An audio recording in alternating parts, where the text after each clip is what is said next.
Ha'amataenga o tātou o te Rapanui I runga I te motu nei ko Rapanui ko te pito te henua kahu o hera hei I he tuu hei wai kawa.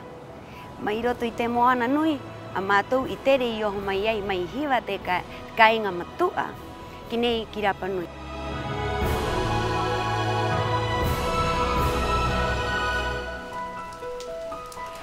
Hanga au mo amu atu I te amu o honga are o Rapanui.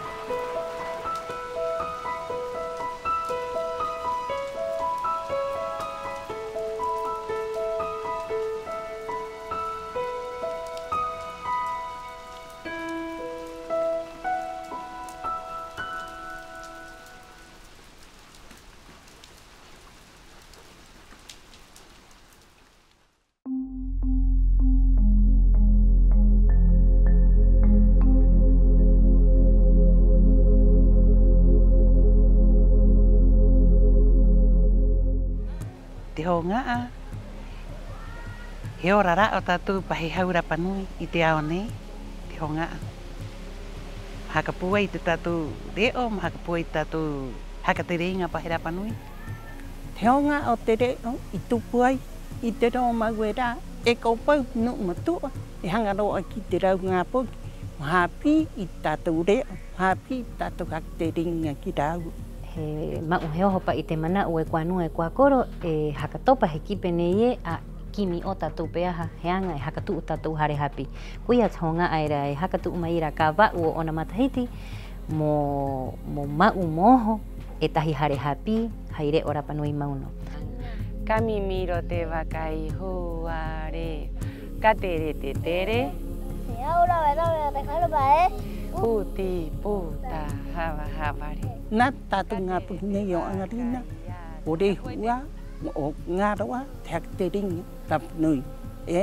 I te rahi, o te puai, o te reo ke e o te hare hapi, e ngā tue ni nātou ngā poki, e ngā rotu me reki e rau, I renti rau tātou ngā poki.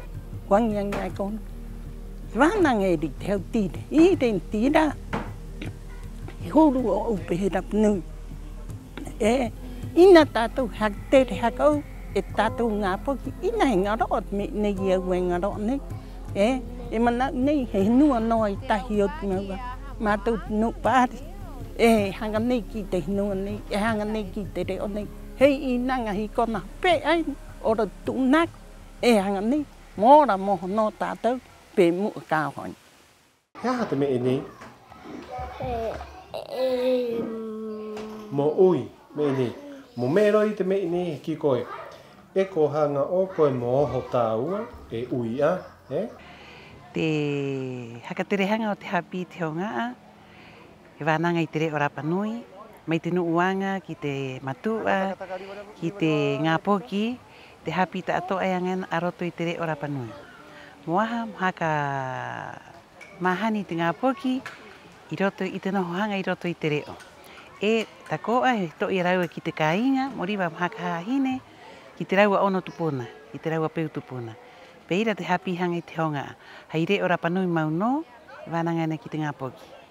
Te reo hape o te hauhaa o te hongaa e to oena pa he tikanga hape o te nui nui, e o oena korua mai roto I te opani, ki roto I te hongaa e tapuro ai te reo. Te roa nei o tapu o te reo, e hapa oena pa he piru hope o te nui nui. Te roa nei o te piru he aha, e ko paupa I te tahi atu reo pa I o haha pe reo pa niora pa I hauraa mo o mai pa I ki roto I te hongaa. Te roa nei pa I e to oena pa I mātou pa he hongaa, to mai pa tapu te kona, moriwa mo hio hio, moho te reo. Hea nyangi pa I te poki ka o mai ena roto I te opani, ka wānanga e re au e te tahi atu ma ori hapi, hea nyangi pene e e wānanga uhai reo Rapanui ki tō oku ma ori hapi o ki te tahi ngā poki o te kona nei. Irate pai pai, irate arapito,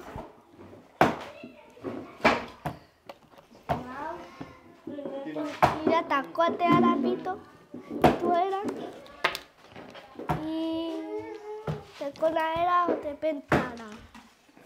Pauro te mahana e iro apa I te rauhuru tika anga o te mahana. Aroto i te hakatere inga pai o tātou, he waai heo mai pai e tātou tupuna i te rauhuru mai, te rauhuru iti, ha aura pai, e hapi e oho pai te ngā poki, he angiangi pai tātou roa nei o te Rapanui, penei e ui haimata, e anga hairima, e makenu pai, e hakapua pai, mahani pai pe ira te ngā poki. Aroto i te rauhuru tikanga pai o te mahana, heo o mai pai, he angiangi te ngā poki, moriwa mo i te araua, e mo hakatere araua, i runga i te ao. E tata riba riba te niho. Pehe ana tata te niho, ka hakatikea mai rā. E hia atua, e hia mua. Ai, kau ia mamatia. E rima tua, ka tahi, ka rua, ka toru, ka ha, ka rima. Kia oti. E rima te rua pa e ngā. Ora hao era i ngā poki ki roto i te honga are o Rapanui. Te pū oko hakatere, haka i te ro mai pa i te tikahanga o te hare hapi nei. E me era e hapao, e hapi pauro no te hora, pauro no te mahana, i te reo ki tu tātou ngā poki. I roto i te honga a, e peira ana i roto i te hare. E mo oku pahe matua, ki roa tua i au, he me ho honu, he me nehe nehe, mo aha, mo ata hangu i tu tātou re. Ki e aha te ki e anei? Anani, e te titewe?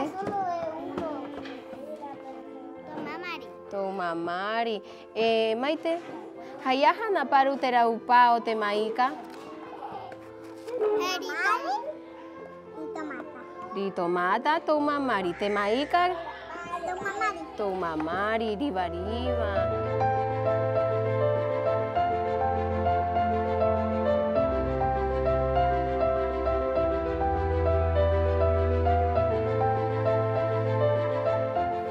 Te matua, he paenga hopea o te hauhaa, e honoena ki te hapi, ki te huru o te hapi o te honga. Te roa nehe takoa o te honga, e mata ki roa apa i te kuhane te mahatu, ki te matua ta atoa hanga mo hapi.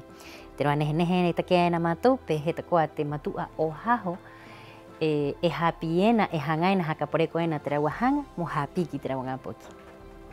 Hace 5 años tomamos la decisión de ingresar a nuestro hijo mayor a Paquía, al Hongá, porque sabíamos que era un jardín que estaba muy fuerte en querer impartir lo que es la cultura y en querer conservar lo que es el reo Rapanui. Guhiraroa momo au yaraua i te raua hora hapi, o marere pai te raua hora, o motu pai te raua hapi, o ira pai te roa nei e tu te atuena.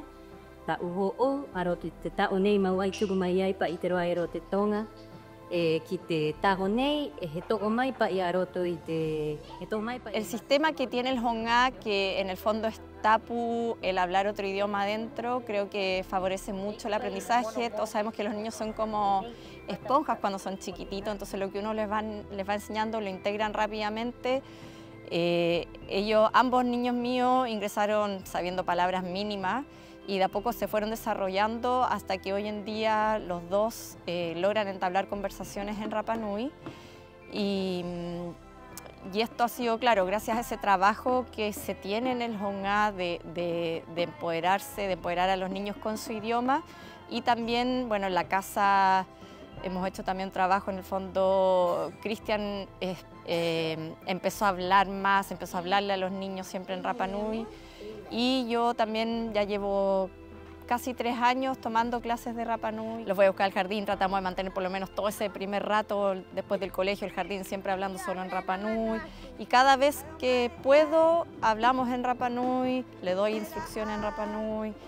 Y de esa manera hemos ido potenciando el idioma en las casas porque claramente algo es lo que se hace en el jardín, pero necesitan ellos también tener una continuación en los hogares para que efectivamente lo puedan ir integrando bien y que no sea algo como aislado que solamente se hace en el jardín, sino que eso traspasa después al día a día. E toru aku ngā poki. E ta aku poki hangu potu aku I hao ki roto I te honga. Ngā poki ra era e rua, ko hoa ki te rua hare hapi. Ko noho au ko hoa katopa ai te mana upahe matua. I te roa ra e nao ta aku ngā poki wahine ra e rua I oho ai ki te rua hare hapi.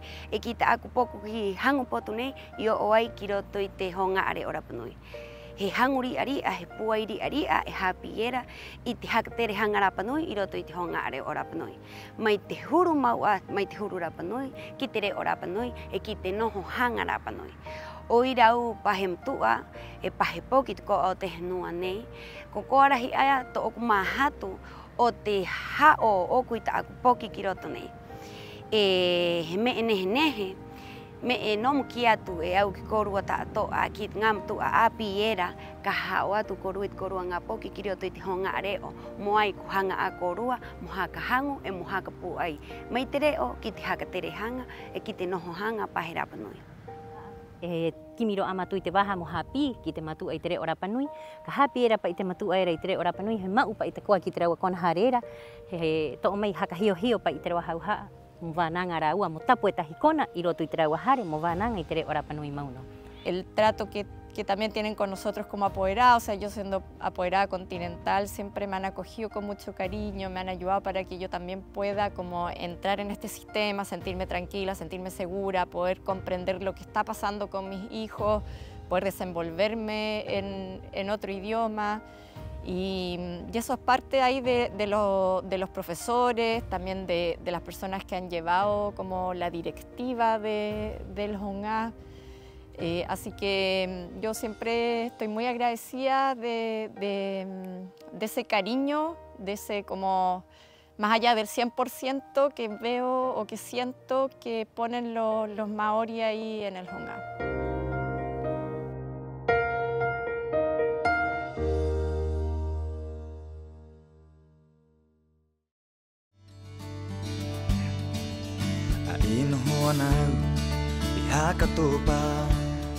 Ai te manau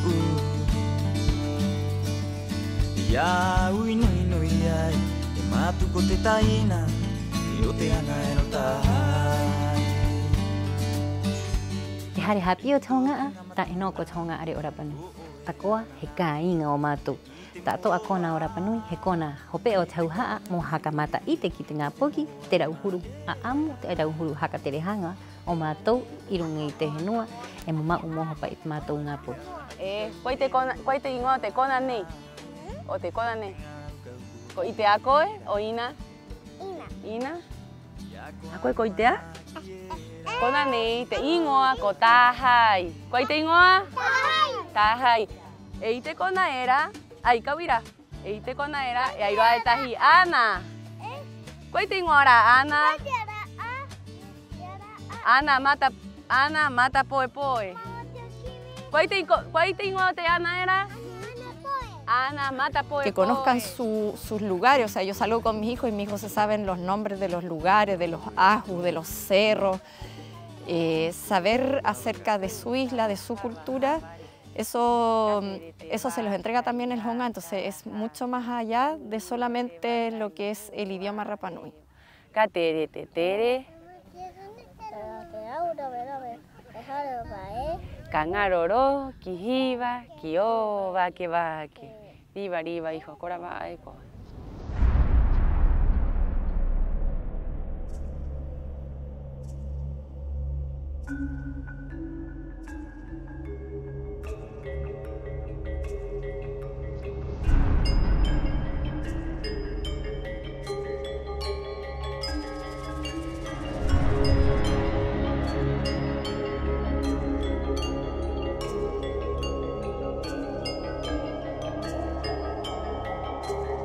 Takoa iroa ke hurupa e o te hapi, ha auraa pa he roa ero tau ho'ou e peira a te roa ero te oi oi tonga o te oi oi hora.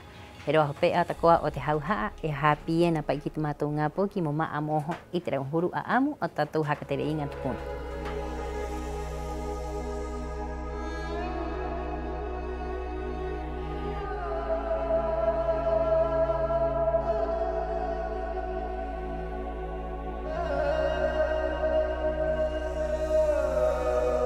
He tau ho'ou e te hua ai he ngongoro nui nui e tahi o roto I te ao maa ohi. Ina tātou korehu pene a tātou he maa ohi he rae. Ia, nā pa I te manau occidentale ki era roto I te reo Hakarawa, ko happy mai ak tatu pene ye engongoro tatu wit mathiti api ite toru te kau matahi mahana o te awa e o ana kena hei mana upa ye no rau te mana uma ohi hau ma ohi Rapa Nui e o te etaina o te au ma ohi tatoa te matahiti api o tatu he tau ho'ou.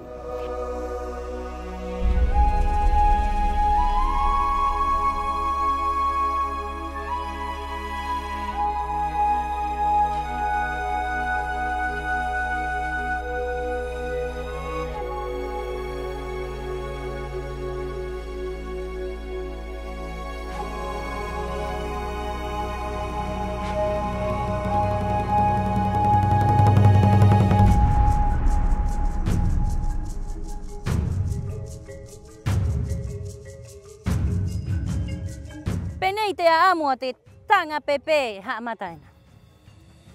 Irunga i te ao, e airo ana te hau haa, o te ra a. He haa mata, te pokirae, ko maha a. Penei ka kera. Hapa o te mena iro te kete, moriwa koe moa aru te waka moni. Mena iro te kete. Ko hanga na umoriro e he tu. Hanga na umoriro he tu. Me ni me hope o te hauha mo tātou ngāri kiriki mo aha. A roto i te he tuu, te tātou nuu tu puna ere i haere ai a rote vai kawa. I mātou e hanga mo haka ora haka o i te anga nei, ha piriwiriwa i te ngā poki i te me ni he tuu. Mo i riwariwa he aha te me ai o te pō. E hea te hauhaa o te he tuu mo tātou pa he hau mā ohi. Kuia te hauhaa o te mau mai te ngā poki, ko raua te opani o te angani. Po, pura ka pura i te po. Iawa pipirima e rua he tuu, pipirima, pipirima, i tunga tua ki mea mea koe, ka haka ma e hanai, ka haka ma e hanai, i koma umai ane ta akai. E ahana, e tiapia, e tiangiana, e tiangiana, i te pairani, tuare, tuare, kakerehiki, tuare, tuare, kakerehiki. Bravo, Makara!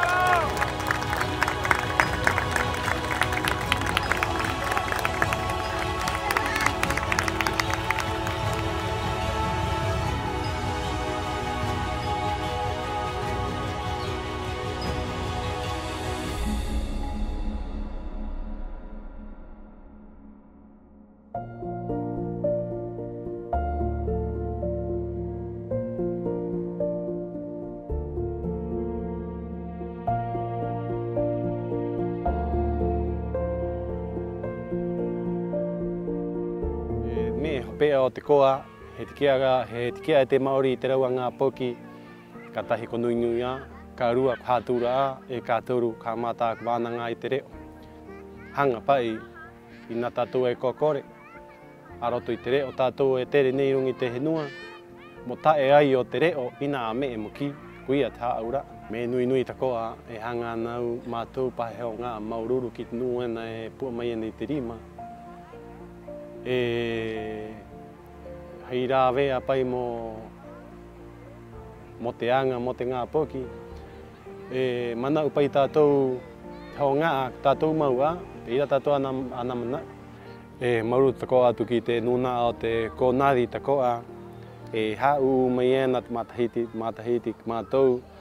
Oira pai mauru atu ki te nuna o te mauhinua, ngā nuena e pua mai ena te rima, te municipalidade, te governación, te tātou anonu, maururu atu hai mahatu, maururu atu honga, te ngā poki he maururu atu kōrua, maururu atu kōrua. Te honga he hanga, mai he te hanga, mai te matua, mai nu nei hapi nei, ke mātou ki nu nei o te oi neke, hei hanga mai no te hapi nei hak tu wai, hei hanga o nu au tori aena, I pua mai nei te ringa, ki anga rina, mo te hapi ni mo hae te mo hoa mo. Eo ti maua, mo kore o te hanga, e ko ai me ni. Au ngaro ane me hope o te nui nui, tātou pahi Rapa Nui, hakare tātou e tahi ono ki te tātou ngā poki, ma ura o pēmu a kāhoani. Yo pienso en el Hongá y se me viene eso a la cabeza, el cariño, del trabajo que está puesto ahí hacia los niños en relación a su idioma y su cultura, viendo que ellos son el futuro de Rapa Nui. Ki te ngā nuk me tu tā kurong, maururu te hanga, iunga mai ni ngā poki, mau tātou te o pēmu a kāhoani, maururu ki nuk nei hapi nei, ki nuk tātou, pu mai ni tirima o te honga o te reo. Mo ngaro moho te reo, he ngaro he oho mātou pa he hau Rapa Nui. Te ki, mo ngaro pa i te reo, he ngaro tōku matua, ngaro tōku hakaara pa i rao i oho mai ai, a rotu tātou aamu, a rotu tātou haka te reinga. Te ki, he ngaro au. Ki hapa o te hua ai tātou ananake, pa he hua ai tahi no. I te waka a pi hopea o te honga reo Rapa Nui o to tātou ngā poki, ka tere ka hoena i to tātou motu pēmu a ka hoena.